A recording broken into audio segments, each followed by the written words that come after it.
Shalom family, it's your man Elijah. Thank you for joining me at Unsectarian Wisdom, and as usual, I'm a wise, wealthy, rich, celestial being that is loved by the Most High Creator.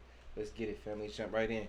We're getting back into the Terra-Infinita book today, and today we are getting into chapter 19, the Navigator's Daughter, born in the Ancestral Republic. The next chapters we're getting into. This is part 2, the interview with Helen, the known lands, and the last reset.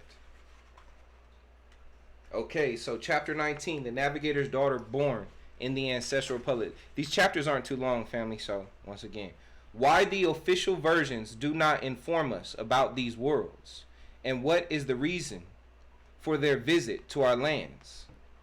Those questions are somewhat complex to answer quickly, but I will try. There are many continents behind what you know as poles. I would call them barriers or walls. They can be of ice, as in Antarctica, and in several other parts, as well as mountains, although there are several types of these barriers, both in your known world and outside. I have visited your land so many times, as I consider myself part of here, but the ancestors have even visited other worlds repeatedly, and thousands of other races have also visited us, both in a friendly way and in the most cruel way. We could say that I am also part of here, since my ancestors were born in these same lands and lived here until the final day. Since I was a child, I was motivated by the idea of being able to return and step on the soil of my mother and grandparents. They gave up their lives for the freedom of our entire race. My father is William Morris, and I must tell you that he was born in these lands like you. He had the fortune of being able to cross those imposed artificial ice walls created by the same parasites that control them today, and managed to find our lands. I mean the Ancestral Republic, or whatever you want to call it. There he met my mother and formed a great family. I have the best memories of my dear father that fortunately many are knowing little. It says fortunately, but I think they mean unfortunate. They meant unfortunately. So let me try it like that. There he met my mother and formed a great family. I have the best memories of my dear father that fortunately many are knowing little by little, and soon that fortunately many are knowing little by little, and soon a large part will know more about the lands where I was born. Alright, family, that's the end of chapter 19. Next, it'll be chapter 20, William Morris, the man who tried to change the course of humanity. You know what? Let me just go ahead and read chapter 20, family. Chapter 20, William Morris, the man who tried to change the course of humanity. My father with 34 years and a great experience in the Continental Navy met a person called Butler, who was infiltrated in these lands and who has also been born in mine. My father with 34 years and a great experience in the Continental Navy met a person called Butler, who was infiltrated in these lands and who had also been born in mine.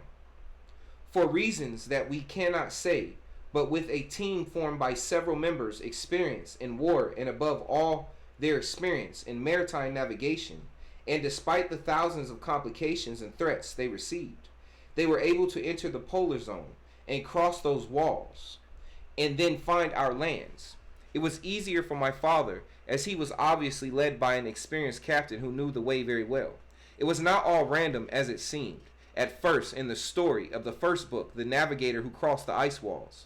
The reality is that Butler was an expert person in the subject of navigation, as he led the Naval Council in many homelands. He has visited these lands many times, more than the world imagines. He is one of those who had done and contributed the most to allow us to infiltrate here and put into action the plan that he had devised together with my father. As I said before, they have fought together with many of us who continue fighting for these lands, which we keep in our hearts and which are as much our land as theirs.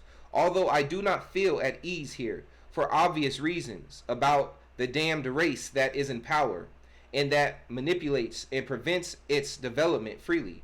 These lands should belong to the human being. I mean the real human being, not that false dome that only nods its head to what is imposed from above. It must be ours because that is how it was dictated from the celestial lands to Hyperborea.